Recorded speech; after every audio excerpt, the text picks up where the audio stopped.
नमस्कार साथियों, आप देख रहे हैं बेसिक की खबरें। बेसिक की खबरों में आपका सभी का स्वागत है। आज की वीडियो में हम बात करते हैं शिक्षा संकुल बैठक अगस्त 2025 के बारे में। इसके संबंध में एक आदेश जारी किया है, तो बिना देरी किए वीडियो को आगे बढ़ाते हुए आदेश के बारे में जानकारी करते हैं। आदेश जारी किया महानिदेशक स्कूल शिक्षा एवं राज्य परियोजना निदेशक कार्यालय लखनऊ द्वारा सेवा में समस्त जनपद के प्राचार्य, जिला शिक्षा एवं शिक्षण संस्थान जिसे हम डाइट कहते हैं, और जिला विशेष शिक्षा अधिकारी अर्थात BSA समस्त जनपद विषय माह अगस्त 2025 में आयोजित की जाने वाली शिक्षा संकुल की बैठक के संबंध में। महोदय आप अवगत हैं कि शासनादेश संख्या 17 मार्च 2020 एवं शासनादेश संख्या 23 जून 2020 द्वारा जनपदों में न्याय पंचायत स्तर पर शिक्षा संकुल के गठन के निर्देश दिए गए हैं। उत्कृष्ट तथा नवाचारी शैक्षिक प्रथाओं को साझा किए जाने, निपुण लक्ष्य की समयबद्ध प्राप्ति हेतु विचार विमर्श करने एवं आगामी रणनीति विकसित किए जाने के दृष्टिगत अकादमिक बिंदुओं पर प्रत्येक माह एजेंडा आधारित शिक्षा संकुल बैठकों का आयोजन किया जाता है। तत्क्रम में माह अगस्त 2025 में शिक्षा संकुल बैठकों का आयोजन निम्नलिखित निर्देशों में किया जाना है। सबसे पहले है दिनांक 19 अगस्त 2025 को अपराह्न 1:30 बजे से 3 बजे के मध्य शिक्षा संकुल बैठक का आयोजन किया जाएगा। अर्थात कल मंगलवार को शिक्षा संकुल बैठक का आयोजन 1:30 बजे से 3 बजे के मध्य किया जाएगा। एजेंडा आधारित शिक्षा संकुल बैठकें प्राथमिक एवं उच्च प्राथमिक स्तर के शिक्षकों के लिए पृथक पृथक आयोजित की जाएंगी। अलग अलग से प्राथमिक और उच्च प्राथमिक दोनों स्तरों के लिए आयोजित की जाएगी। बैठक से पूर्व शिक्षा संकुल द्वारा एजेंडा बिंदुओं का परस्पर विभाजन कर आवश्यक तैयारी कर ली जाए। प्रशिक्षण हैंडआउट्स, प्रिंटेड सामग्री, किट्स एवं तालिका आदि शैक्षणिक सामग्री का कक्षा शिक्षण में उपयोग के साथ साथ दीक्षा, PM ई-विद्या चैनल एवं YouTube के माध्यम से साझा किए जा रहे शिक्षक प्रशिक्षण वीडियो का यथावश्यकतानुसार शिक्षण में प्रयोग करने के लिए शिक्षकों को प्रोत्साहित किया जाए। प्राचार्य डाइट, मंडलीय शिक्षा निदेशक बेसिक, जिला विशेष शिक्षा अधिकारी, खंड शिक्षा अधिकारी, डाइट, मेंटर्स, SRG, ARP को अनिवार्य रूप से एक शिक्षा संकुल में की बैठक में प्रतिभाग करना सुनिश्चित किया जाए। शिक्षा संकुल बैठक होने के उपरांत प्रेरणा पर दिए गए DCF भरना आवश्यक है, जिससे कि बैठक की सूचना ऑनलाइन की जाए। उपरोक्तानुसार निर्देशित किया जाता है कि अपने जनपद के समस्त शिक्षा संकुल को प्रभावी प्रदर्शन करने एवं संलग्न एजेंडा के अनुसार प्रभावी बैठकें आयोजित किए जाने हेतु अपने स्तर से निर्देशित करना सुनिश्चित करें तथा अपने स्तर से इसका अनुसरण भी कराने का कष्ट करें। आदेश जारी किया है कंचन वर्मा जी, महानिदेशक स्कूल शिक्षा राज्य परियोजना निदेशक कार्यालय निदेशक है उनके द्वारा। उसके बाद हम बात करते हैं बैठक का एजेंडा के बारे में। शिक्षा संकुल बैठक का एजेंडा प्राथमिक विद्यालयों के लिए। सबसे पहले सत्र का नाम है शिक्षक नेटवर्किंग गतिविधि। इसके लिए कुल समय दिया गया है 10 मिनट का, शिक्षा संकुल द्वारा की जाएगी। सत्र का विवरण है मनोरंजन गतिविधि, शिक्षक नेटवर्किंग गतिविधि। इसका उद्देश्य शिक्षकों को आपस में जानने और बातचीत करने का मौका दें। कैसे करें इसको सुगमकर्ता? सभी प्रतिभागियों को 2-2 की जोड़ी में बिठाएं। प्रत्येक जोड़ी 2-3 मिनट आपस में बात करेंगे। बातचीत के दौरान प्रश्न जो बनाएंगे या क्या बातचीत की पोस्ट पे है, आपका क्या नाम है, आप किस विद्यालय से हैं, आपको कोई एक बात जो अपने विद्यालय को खास बनाती है, कोई एक बात जो आपके विद्यालय के स्टाफ को खास बनाती है, कौन सी शिक्षण तकनीक आपके शिक्षण को खास बनाती है। समय पूरा होने पर ताली बजवाएं। इस प्रक्रिया को 2-3 बार दोहराएं ताकि ज्यादातर शिक्षक एक दूसरे से बातचीत कर सकें। गतिविधि को समेकित करने के लिए किन्हीं 4 से 5 सदस्यों को चर्चा के आधार पर श्रेष्ठ बातें साझा करने के लिए कहें। अंत में प्रतिभागियों से कहें कि इस प्रकार की गतिविधि बच्चों के साथ स्कूल में करवाएं ताकि बच्चे एक दूसरे को बेहतर तरीके से समझ सकें और उनकी जो झिझक होती है बात करने की, वो एक दूसरे से खुल सके। क्योंकि बहुत सारे बच्चे ऐसे होते हैं जो एक दूसरे से भी बातें कम करते हैं, वो सिर्फ अपने मित्रों जो उनके दोस्त होते हैं उनसे ही बात करते रहते हैं। इसके बाद है एक सीख एक बदलाव। अगले सत्र का नाम है एक वन लर्निंग वन चैलेंज। सुगमकर्ता प्रतिभागियों को 4-5 के समूह में बांटे। पिछले माह को ध्यान में रखते हुए सभी शिक्षकों द्वारा उनकी एक एक प्रमुख चीज को उप समूह में साझा किया जाए। इसके बाद एक एक बदलाव जो वे अगले माह में अपनी कक्षा में लागू करना चाहते हैं उप समूह में साझा किया जाए। उप समूह में साझा किए गए प्रत्येक बदलाव की चर्चा की जाए एवं उपेक्षित सुधार किए जाए। सभी उप समूह द्वारा किन्हीं 3 चयनित सीख और बदलाव को सभी शिक्षकों के लिए बड़े समूह में साझा किया जाए। इसके बाद है आपका नंबर 3 पर डिकोडिंग खेल गतिविधियों का अभ्यास। परिचय। डिकोडिंग खेल गतिविधि पर चर्चा 10 मिनट के लिए समय दिया जाएगा। सुगमकर्ता प्रतिभागियों से नीचे दिए गए सवालों को सवाल पूछें, प्रतिक्रिया दें। बच्चों को डिकोडिंग में दक्ष बनाने के लिए आपकी कक्षा में कौन सी गतिविधियां कराती हैं, कृपया उदाहरण से बताएं। आपके अनुसार बच्चों के साथ डिकोडिंग खेल गतिविधियों का नियमित अभ्यास क्यों जरूरी है, यह उनके सीखने में कैसे मदद करता है, ये बताएं। ये कष्ट करें। सुगमकर्ता सभी शिक्षकों की बातों को सुनें और बोर्ड पर लिखें। फिर यह समझाएं कि डिकोडिंग से जुड़ी खेल गतिविधियां बच्चे को वर्ण पहचान, शब्द और वाक्य पढ़ने में मदद करती हैं। इससे पढ़ाई में रुचि भी बढ़ती है। डिकोडिंग खेल गतिविधियों का अभ्यास कक्षा में करवाते समय निम्नलिखित बिंदुओं पर ध्यान रखना जरूरी है। सभी बच्चों की भागीदारी अधिक से अधिक सुनिश्चित की जाए। जो कम बोलते हैं उन्हें ज़्यादा प्रोत्साहन दें। बच्चों को बिना झिझक अपनी बात कहने का मौका दें। आवश्यकता अनुसार गतिविधियां जोड़ी में या समूह में करवाएं। बच्चों को खेल के नियमों में कुछ बदलाव करने का मौका दें। बच्चों को अपनी भूमिका निभाने और नेतृत्व करने का भी मौका दें। इसके बाद आपका 5 मिनट दिया है हैंड आउट को पढ़ना और गतिविधि को तैयार करना। हैंड आउट को पढ़ने की जो हैंड आउट दिया है उसकी लिंक हम वीडियो के डिस्क्रिप्शन में दे देंगे, आप वहां से वो ले सकते हैं सभी। फिर इसके बाद आता है गतिविधि का डेमो। सुगमकर्ता किन्हीं 4 से 5 शिक्षकों को एक एक करके गतिविधि कराने को कहें। शिक्षकों के दौरान गतिविधि के दौरान अन्य सभी शिक्षक बच्चों की भूमिका में होंगे। सत्र समेकन। इसके बाद ये सत्र समेकन करें। सुगमकर्ता उक्त गतिविधि कक्षा में कराते समय ध्यान में रखने योग्य बातों को दोहराते हुए सत्र का समेकन करें। साथ ही अगले माह की बैठक से पूर्व हैंडआउट में दी गई डिकोडिंग खेल गतिविधियों का अभ्यास को कक्षा शिक्षण में लागू करने ताकि आगामी बैठक में संबंधित अनुभवों पर चर्चा की जा सके। इसके बाद का सत्र है आपका संख्या समझ। 2 अंकीय संख्याओं को समझना। परिचय। 2 अंकीय संख्याओं की समझ, इसके लिए 5 मिनट का समय दिया है। सबसे पहले बच्चों की संख्या समझ की अवधारणा सिखाते समय कौन कौन सी चुनौतियां आती हैं इस पर बात करेंगे। इन चुनौतियों को दूर करने में गणित के किन TLM का उपयोग कर सकते हैं और कैसे कर सकते हैं। आप बच्चों के साथ संख्या समझ की अवधारणा के दौरान किस तरीके सवालों के जरिए चर्चा को तार्किक बनाते हैं। सुगमकर्ता सभी शिक्षकों को ध्यान से सुने, उनका सम्मान करें। फिर यह चर्चा करें कि TLM के उपयोग और बच्चों के साथ क्या, क्यों, कैसे के सवालों पर चर्चा के जरिए गणित की जटिल अवधारणाओं को आसानी से समझते हैं।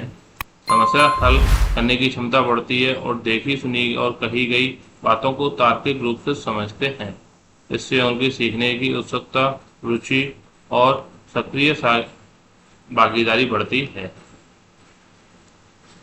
इसके बाद आता है हमारा हैंडआउट को पढ़ना और डेमो तैयार करना। हैंडआउट की जो लिंक है इसको हम वीडियो के डिस्क्रिप्शन में दे देंगे, आप वहां से ले सकते हैं। सुगमकर्ता सभी प्रतिभागियों को 4-4 के समूह में बांटें और उन्हें हैंडआउट को ध्यानपूर्वक पढ़ने को कहें। हैंडआउट में दी गई किसी एक गतिविधि को डेमो की तैयारी करें जिससे बच्चों के साथ चर्चा की जा सकती है। प्रस्तुतिकरण। जो डेमो है उसका क्या प्रस्तुतिकरण होगा। सुगमकर्ता किन्हीं 2-3 उपसमूहों को एक एक करके डेमो करने को कहें। इस दौरान अन्य सभी प्रतिभागी बताई जा रही सामग्री के उपयोग को ध्यान से सुनें और जरूरत के अनुसार अपनी प्रतिक्रिया दें। सुगमकर्ता सभी के प्रस्तुतिकरण को ध्यान से सुनें और अंत में डेमो कर रहे समूह को अपनी प्रतिक्रिया सुझाव देने को प्रोत्साहित करें। अंत में सुगमकर्ता जो शिक्षक संकुल है वो सुगमकर्ता होते हैं।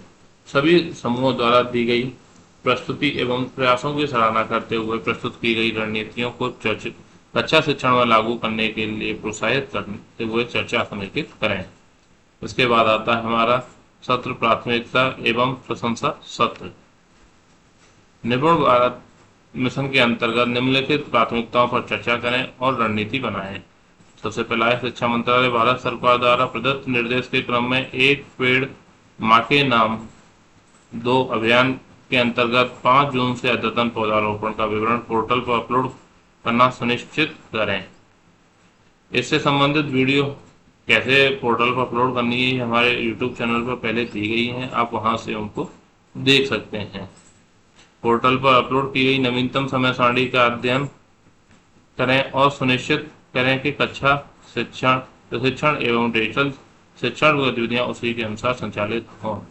प्रेरणा पोर्टल पर समय सारणी कैसे अपलोड की गई है यह भी हमने अपने YouTube चैनल पर पहले बताया है, आप वहां से इससे भी सीख सकते हैं। संकुल में सर्वाधिक छात्र नामांकन एवं सर्वाधिक औसत उपस्थिति वाले शिक्षक विद्यालय के शिक्षकों तथा नवाचार शिक्षण में नवाचार के लिए शिक्षकों की प्रशंसा करें और सफल अनुभव साझा करें। यह सुनिश्चित करें कि निर्धारित समय सारणी के अनुसार ब्लॉक संसाधन केंद्र BRC पर उपस्थित होकर शिक्षण प्रशिक्षण में प्रतिभाग करें एवं प्रशिक्षण से संबंधित साझा की गई समस्त प्रशिक्षण सामग्री के अध्ययन एवं विचार विमर्श हेतु शिक्षकों के साथ साझा करें। Eco club for mission life, sports club, गणित क्लब, रीडिंग क्लब एवं के गठन एवं आगामी माह की गतिविधियों पर चर्चा करें।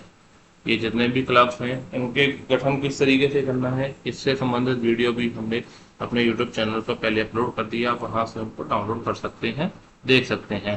समेकन एवं धन्यवाद। इसके बाद हम इस सत्र का महत्वपूर्ण बिंदुओं की पुनरावृत्ति करते हुए समाप्ति करेंगे। इसके बाद आता है हमारा उच्च प्राथमिक विद्यालयों के लिए शिक्षा संकुल बैठक का एजेंडा। सबसे पहला है शिक्षण नेटवर्किंग गतिविधि जो कि प्राथमिक स्तर के अनुसार ही होनी है।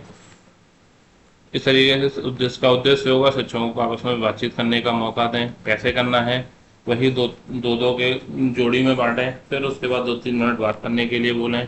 उसमें कुछ प्रश्न होंगे, उन प्रश्नों पर हम बात करेंगे, जैसे आपका नाम, आपके विद्यालय का नाम, आपको विद्यालय की ऐसी कौन सी बातें जो खास बनाती है, इस तरह की चीज़ें हम करेंगे जो कि हम प्राथमिक स्तर पर पहले ही कर चुके हैं।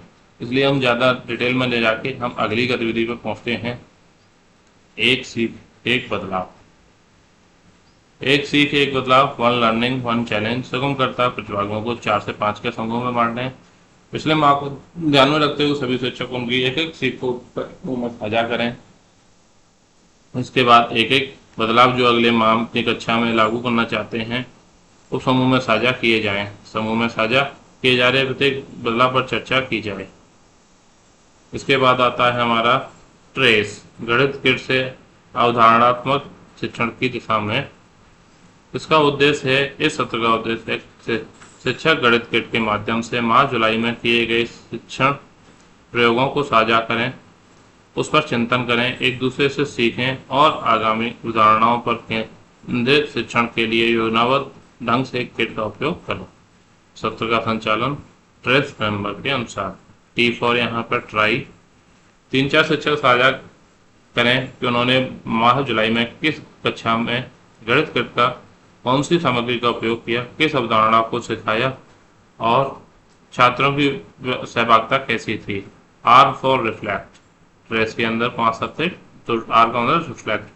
सभी शिक्षक विचार विमर्श करें कि प्रयोग के दौरान छात्रों की समझ, भागीदारी और जिज्ञासा कैसी रही, क्या उद्देश्य पूर्ण हुआ, क्या कुछ अलग किया जा सकता था। A for analysis.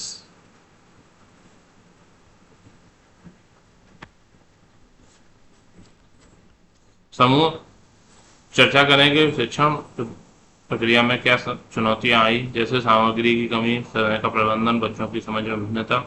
शिक्षकों से यह भी साझा करने को कहें कि उन्होंने किन तरीकों से इन चुनौतियों का सामना किया। A for connect. अब विचार करें कि गणित किट की गतिविधियों को आगामी पाठ्य विषयों या अवधारणाओं से कैसे जोड़ा जा सकता है। एक्सटेंड।